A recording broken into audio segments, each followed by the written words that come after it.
Olá pessoal, voltamos para o módulo 2 do curso de Abertura e Encerramento de Empresa. Estamos falando sobre abertura de empresa, módulo 2. Nesse módulo nós vamos ver um pouco sobre alguns casos especiais de naturezas jurídicas, tá? E alguns temas que ajudam você na abertura da empresa. Casos especiais. Sociedade unipessoal.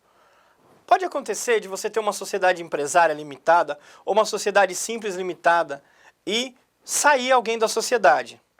E nesse momento você fica sozinho na sociedade. Não necessariamente você precisa transformar em EIRELI.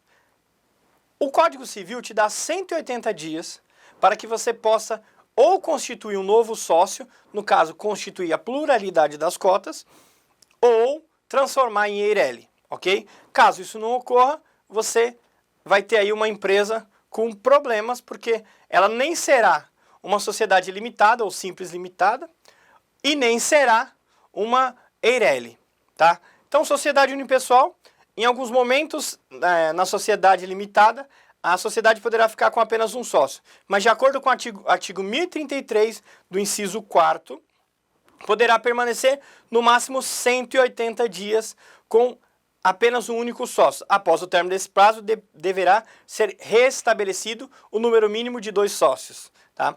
Sociedade uniprofissional. A sociedade uniprofissional é uma sociedade composta por um único tipo de profissional. Por exemplo, 2 médicos, 2 contadores, 2 advogados. Tá? Algumas prefeituras dão benefícios tributários para a sociedade uniprofissional. Então pode ser que no momento da abertura, você que está começando a carreira, consiga fazer um planejamento tributário abrindo essa empresa uniprofissional. Vamos supor que você tenha um cliente que é engenharia e ele faz serviços de engenharia, no KNAI de serviços de engenharia. Você consegue, com 2 engenheiros, pedir o enquadramento na sociedade uniprofissional e pagar por profissionais e não pagar o ISS por percentual, que é de 2 a 5% de acordo com a legislação. Pode ser um diferencial para você e pode ajudar na sua carreira e ajudar você com o seu cliente, ok? Vamos falar um pouco de associações. Apesar de que no curso nós não vamos aprender a abrir associação, porque a associação ela é via cartório, cada associação tem sua regra, porém, eu vou falar um pouco para que você também pesquise um pouco mais na internet.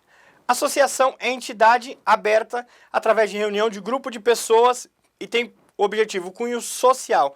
É obrigatório que tenha uma diretoria composta e um conselho fiscal.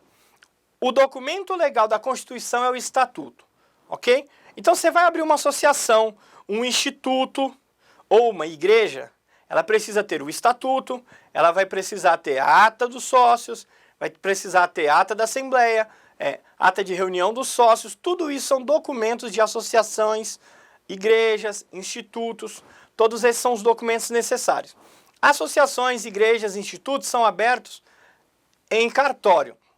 Então você cria um estatuto, ok? Cria uma convocação e com isso você leva até o cartório da sua região e registra a empresa. Sociedades cooperativas. Depois das associações, também existem sociedades cooperativas, que são pessoas que se reúnem por um determinado fim. Assim como as SA, sociedades cooperativas são regidas por lei específica, no caso a Lei 5.764 de 71. São impostas a um tipo de sociedade uma série de especificidade que quase as fazem não se assemelhar às outras sociedades. Então, quando você for abrir uma sociedade cooperativa, pesquise muito bem, porque é uma sociedade com caráter específico, ok? Que é algo específico para a cooperativa, tá bom? Então, primeira coisa, ela dispensa capital social ou capital social pode ser variável. Segundo, todos têm direito a voto, tá? Todos os cooperados vão ter direito a voto. E tem limitação, tá? Na distribuição, você precisa distribuir tudo aos cooperados, você precisa distribuir as chamadas sobras aos cooperados. Tudo isso tem que constar em estatuto, tem que constar a quantidade de capital social, tem que constar o objeto da cooperativa, ok? Então, pesquise mais sobre o assunto, porque cooperativa pode ser um nicho de mercado para você. Existem pessoas que podem querer trabalhar como autônomo, apesar de que eu não indico, porque trabalhar como pessoa física, a tributação é da pessoa física e pode chegar a 27,5%. Então, quando um cliente chegar até você e falar, eu quero ser autônomo, tente fazer um planejamento tributário para ele, para que ele entenda que às vezes é melhor você ser uma empresa do Simples Nacional ou do lucro presumido, que você pagará menos imposto do que como pessoa física, ok? Mas o curso também fala um pouco de autônomo. Um exemplo de autônomo é a pessoa física que possui a sua própria atividade econômica. Nesse caso, o trabalhador ele tem maior disponibilidade financeira, independência financeira, ele não tem carteira assinada, então isso é um trabalhador autônomo. Se você quer ser um autônomo, você pode ser MEI, microempreendedor individual, pagar a taxa de 50 e poucos reais, ou ser simplesmente só autônomo sem ser MEI, ok? Qual a diferença do MEI para o autônomo?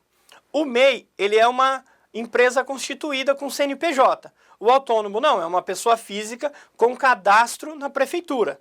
Então, essa pessoa, ela vai simplesmente lá na prefeitura, faz o famoso CCM e a partir daí começa a recolher as taxas para a prefeitura e é tudo tributado em cima da pessoa física. Então, talvez não seja vantagem para o seu cliente ser autônomo. Pense bem, tá?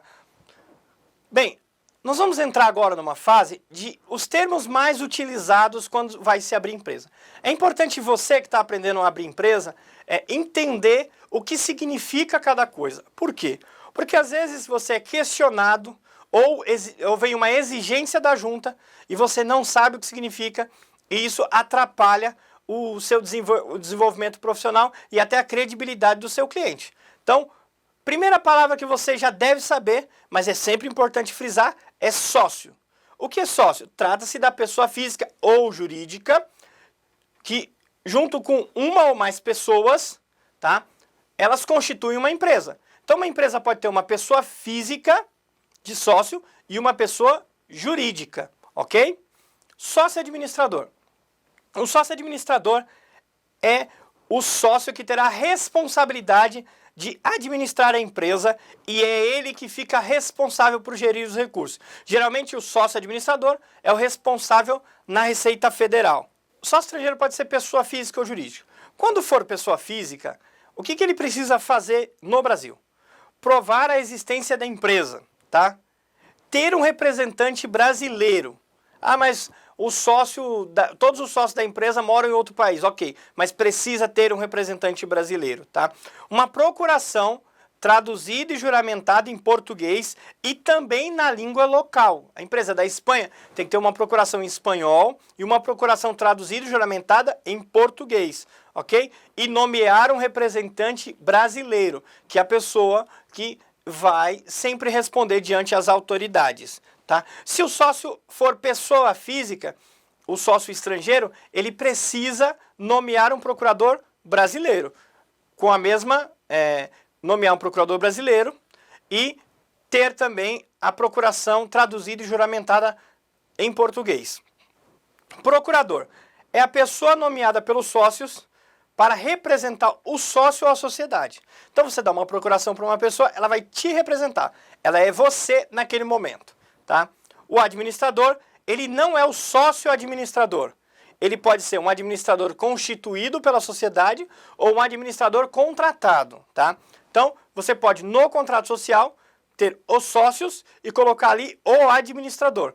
Esta pessoa vai administrar a empresa, só que ela não necessariamente é sócia. Razão social ou nome empresarial. Razão social ou nome empresarial é o nome da empresa. Então, você tem lá Jefferson Oliveira da Silva. Isso é meu nome. E eu tenho uma empresa chamada Jefferson Oliveira da Silva Contador. Então, é o nome empresarial. E aí, a extensão vai depender da natureza jurídica que eu tiver. Então, Jefferson Oliveira da Silva Contadores Limitada, Eireli, ou Jefferson Oliveira da Silva, se eu for uma firma individual. Ok? Capital social é o capital da sociedade. É importante frisar que no contrato social você precisa especificar como você está integralizando o capital. Para você que é estudante de contabilidade, sabe que existe o capital subscrito e o capital integralizado. Esse capital é o que você vai colocar no contrato social, se ele está integralizado ou não, ok? É importante colocar isso no contrato social. Só para definir capital, o capital social é o capital dos sócios. Então, eu entrei com 50%, 5 mil reais. O meu sócio entrou com 50% mais 5 mil, nós temos um capital social de 10 mil, ok? Objeto social. O objeto social é a atividade da empresa. Então, qual objeto aquela empresa vai exercer diante da sociedade? Eu sou contador, serviços de contabilidade. Você, advogado, serviços de advocacia, serviços de engenharia ou comércio varejista de roupas. Então, esse é o objetivo social, ok? Preâmbulo. Preâmbulo é a parte na qual você qualifica o sócio no contrato social. Todo contrato social precisa ter um preâmbulo. No preâmbulo você vai colocar lá o sócio, o endereço, vai colocar o CNPJ e vai identificar todo mundo. É importante que o preâmbulo seja bem feito e que as informações sejam sempre conferidas. É um dos grandes motivos de exigência na junta comercial, é preâmbulo errado. Bem, documentos da empresa. Existem alguns documentos nas quais são como a certidão de nascimento de cada empresa. Como eu falei no módulo anterior, existe um contrato social para a Sociedade Empresarial Limitada e Sociedade Simples Limitada, o ato constitutivo para EIRELI, e existe o requerimento do empresário para a firma individual ou empresário, e o estatuto social para associações, ok? E essas são praticamente a certidão de nascimento da empresa. Então, é importante você saber, quando você for abrir uma empresa, uma associação, qual documento você terá que confeccionar. Pode ser você ou pode ser com a presença de um advogado, ok? Nesse capítulo nós vimos alguns detalhes sobre sociedade unipessoal, uniprofissional. Vimos um pouco rapidamente sobre associação, cooperativa e começamos a falar de termos que podem te ajudar na abertura da empresa, ok? No próximo módulo tem mais e nós vamos falar de contrato social. Obrigado e boa sorte.